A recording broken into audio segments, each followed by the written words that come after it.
देश सम्पूर्णहरूमा हामी खनिज पदार्थ र पानीको समूहको तर्फबाट नमस्कार। खनिज पदार्थ निर्जीव तत्त्व हुन् जसले हाम्रो शरीरमा रासायनिक प्रतिक्रियामा महत्त्वपूर्ण भूमिका खेलेको हुन्छ।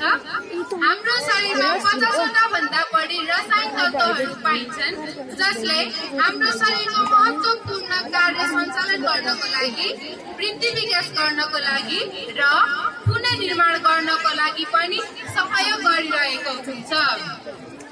खनिज पदार्थका पनि विभिन्न तत्त्वहरू रहेका छन्। क्याल्सियम,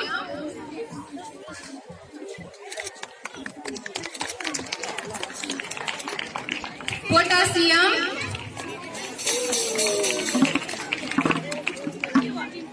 फस्फोरस, आइरन,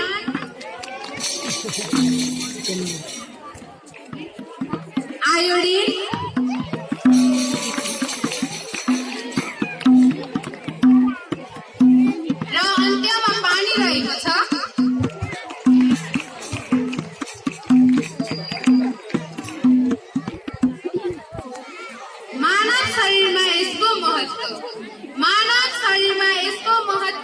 सबैले मनमा लिगौँ। खनिज पदार्थको प्रमुख तत्त्व आउँदैछन् मिस क्याल्सियम।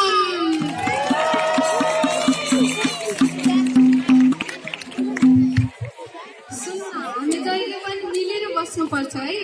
नाइ हुँदैन, हामी कसरी मिलेर बस्नु हो र? ल तर त्यति पनि थाहा छैन त ज्वानो हामी क्याल्सियमको खनिज पदार्थभित्र पर्ने मुख्य स्रोत हौ नि, थाहा छैन तँलाई? हो र? माइक हो नि। अनि तँलाई थाहा छ हाम्रो काम चाहिँ के हो? त्यो त मलाई थाहा छ। ल सबैलाई भनिदिए त। ल सुन्नुहोस् है, हाम्रो काम चाहिँ हाम्रो शरीरमा रहेको हड्डी र नासलाई बलियो बनाउने, त्यसै गरेर रगत जमाउन मद्दत गर्ने, रोगसँग लड्ने क्षमतालाई चाहिँ विकास गर्ने र त्यसै गरी स्तनपान गराउने आमाहरू हुनुहुन्छ भने चाहिँ उहाँहरूले बच्चालाई चाहिने प्रशस्त मात्रामा दुध उत्पादन गर्न पनि मद्दत गर्छ, होइन त? हो, तैँले ठिक भने। अनि तँलाई थाहा छ मानिसहरूले चाहिँ हामीलाई के नपाउन सक्नुहुन्छ भनेर? एउटा ज्वानो हो भन्ने त थाहा छ, अरू के पाइन्छ र? ल तँलाई त्यति पनि थाहा छैन? सुन है, मैले भनिदिन्छु। त ज्वानो त क्याल्सियमको मुख्य स्रोत होस् भने म पनि क्याल्सियमको एक मुख्य स्रोत हो। त्यस्तै गरी मानिसहरूले हामीलाई केही मात्रामा कोदोमा पाउन सक्नुहुन्छ, भन्दामा पाउन सक्नुहुन्छ, गेडागुडीमा पाउन सक्नुहुन्छ र हामीलाई दुधबाट बनेका परिकारहरूमा पनि पाउन सक्नुहुन्छ नि। बुझिस्? बल्ल पो बुझ्नु त। अनि हामीले खानु भएन भने चाहिँ हामीले विभिन्न समस्याहरू पनि ल्याउन सक्छौँ, होइन त? हो, तैँले ठिक भनिस्। यदि हामीलाई खानु भएन भने हामीले धेरै समस्या ल्याइदिन सक्छौँ। त भन्दै त हामीले के समस्या ल्याइदिन सक्छौँ? हामीले चाहिँ तपाईँहरूको हड्डी र नासलाई कमजोर बनाएर दुख्ने, झम्झमाउने जस्ता समस्याहरू लाउन सक्छौँ। त्यसै गरेर रिकेट जस्तो रोगहरू पनि लगाइदिन सक्छौँ, होइन? हो, तैँले ठिक भनिस्। त्यसैले हजुरहरूले पनि हाम्रो सही मात्रामा प्रयोग गर्नुहोस् र स्वस्थ बन्नुहोस्। धन्यवाद।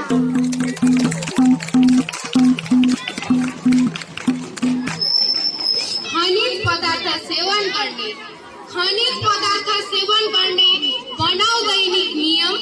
क्याल्सियम पछिको दोस्रो तत्त्व आउँदै हुनुहुन्छ मिस पोटासियम।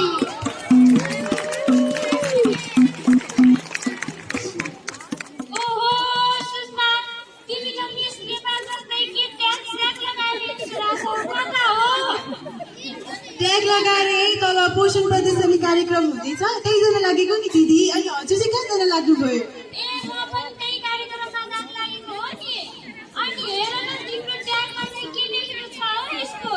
दिदी मिस पोटासियम लेखेको छ नि। अनि हजुरलाई यसको स्रोतहरू थाहा छ त?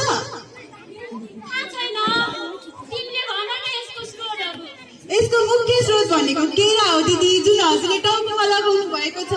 र यसको अर्को मुख्य स्रोत भनेको तामा हो दिदी, जहाँ मैले लगाएको छु नि टाउकोमा, घाँटीमा, हातमा। र यसको अरू अर्को स्रोतहरू भनेको चाहिँ बादाम हो दिदी, र मैले अरू कार्डमा लेखेको छु नि। अब यसको अदुवा, काँक्रो यस्तै छन् दिदी यसका स्रोतहरू।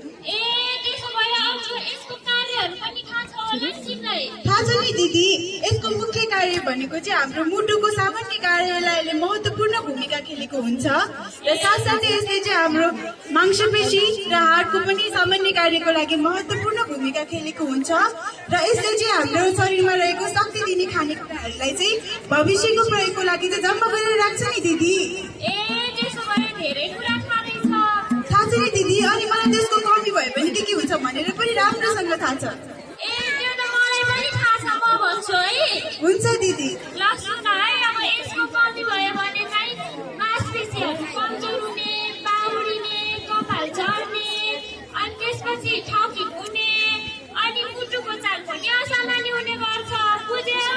बुझेँ नि दिदी, हजुरहरूले बुझ्नुभयो पोटासियमको स्रोत र यसको कमीहरू भयो भने के हुँदो रहेछ भनेर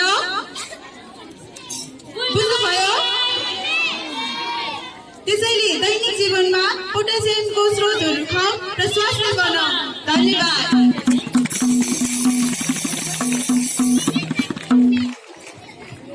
स्रोतलाई अङ्ग्रेजीमा भन्ने गर्छन् सोर्स।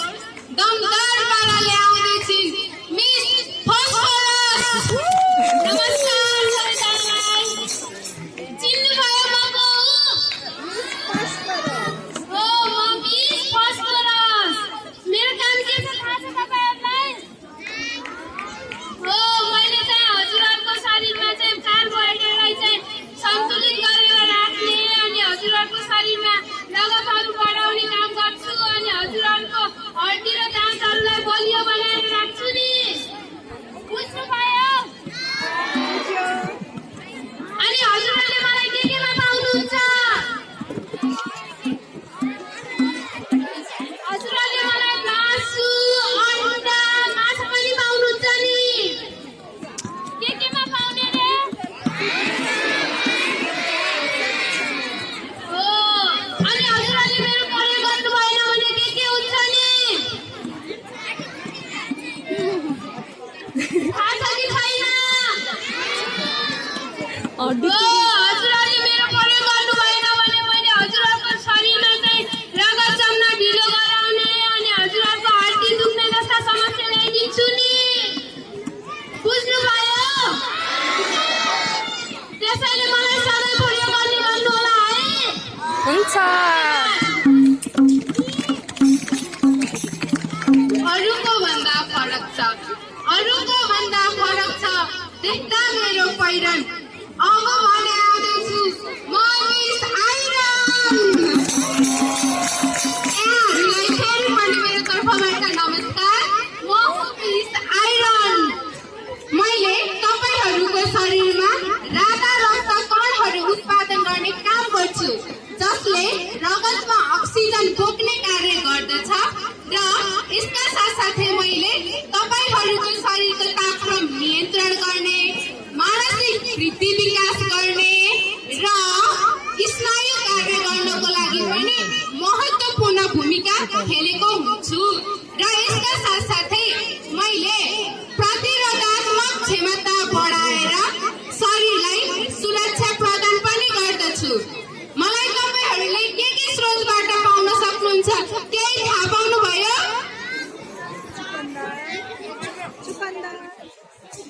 मलाई तपाईहरूले गुन्द्रुकमा पाउन सक्नुहुन्छ, चकुन्दरमा पाउन सक्नुहुन्छ, गेडागुडीमा पाउन सक्नुहुन्छ, सागसब्जीमा पाउन सक्नुहुन्छ।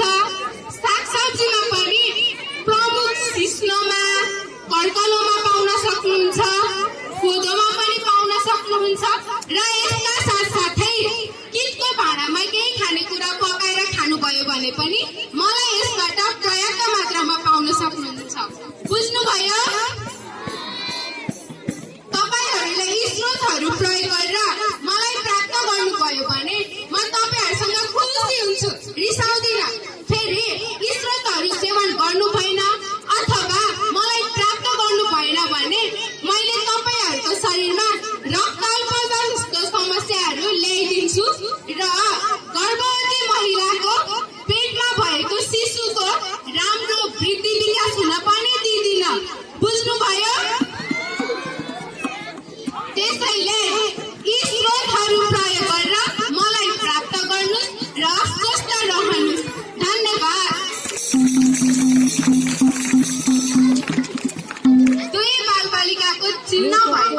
दुई बालबालिकाको चिन्ह भएको प्याकेट लगाएकी छिन्। जताततै नुन झुन्डाएर आउँदैछिन् मिस आयोडिन।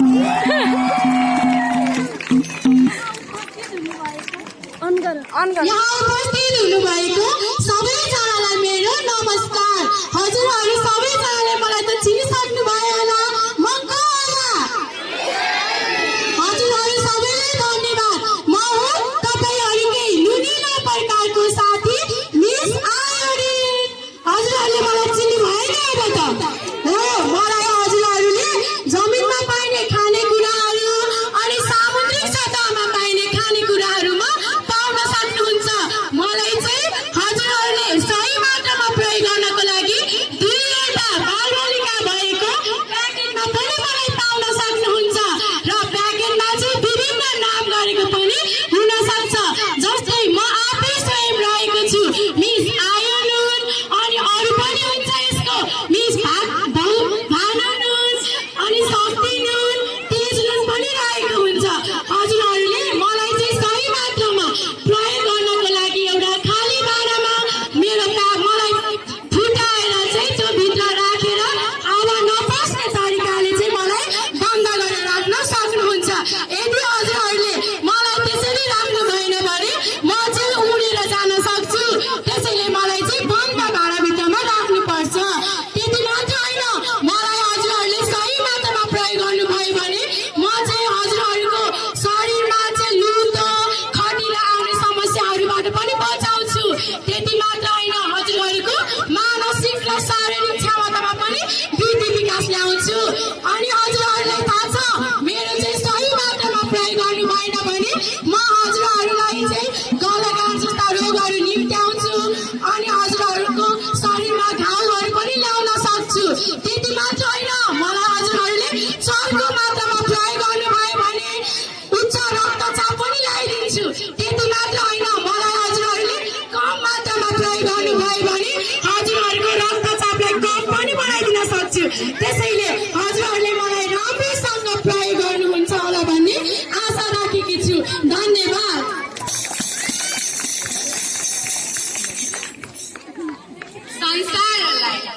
संसारलाई ओगटेकी उनी हुन् सबैकी रानी। लास्टमा एन्ट्री भयो, ती हुन् मिस पानी। हेलो, नमस्कार सबैजनालाई।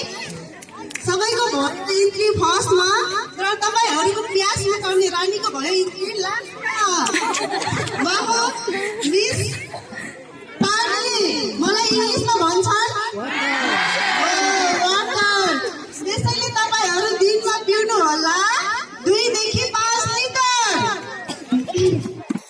मलाई विभिन्न स्रोतहरूबाट पाउन सक्नुहुन्छ तपाईँहरू। जस्तै जमिन मुनि फल्ने के हो यो? मुला। जमिन मुनि फल्ने मुला र लहरामा फल्ने यो के हो? खरबुजा। अनि त्यस्तै काँक्रो। यी कुराहरूबाट चाहिँ, यी खानेकुराहरूबाट चाहिँ तपाईँहरू मलाई पाउन सक्नुहुन्छ। यदि तपाईँहरू मलाई पिउनु भयो भने तपाईँहरूको शरीर स्वस्थ राख्नुको साथै तपाईँहरूको शरीरभित्र भएको विषाक्त पदार्थहरू पिसाबको माध्यमबाट, पसिनाको माध्यमबाट, दिशाको माध्यमबाट, त्यस्तै थुकको माध्यमबाट, श्वास प्रश्वासको माध्यमबाट चाहिँ म बाहिर निष्कासन गर्न मद्दत गर्नेछु। यदि तपाईँहरू मलाई पिउनु भएन भने म विभिन्न बाधाहरू राख्नेछु नि। जस्तै के हो त्यस्तो बाधाहरू थाहा छ तपाईँहरूलाई? दिशा गर्न गाह्रो गराइदिन्छु, पिसाब पोल्ने गराइदिन्छु, अनि त्यस्तै छालाहरू के गराइदिन्छु? छाला फुस्रो बनाइदिन्छु। बुझ्नुभयो? त्यसैले मलाई चाहिँ प्यास नलागे पनि मलाई पिउनु होला। धन्यवाद। यी रहेका थिए खनिज पदार्थ र पानीका तत्त्वहरू। हामीहरूले भर्खरै खनिज पदार्थ र पानीका स्रोतहरू प्रदर्शनी गर्यौं। आशा छ हजुर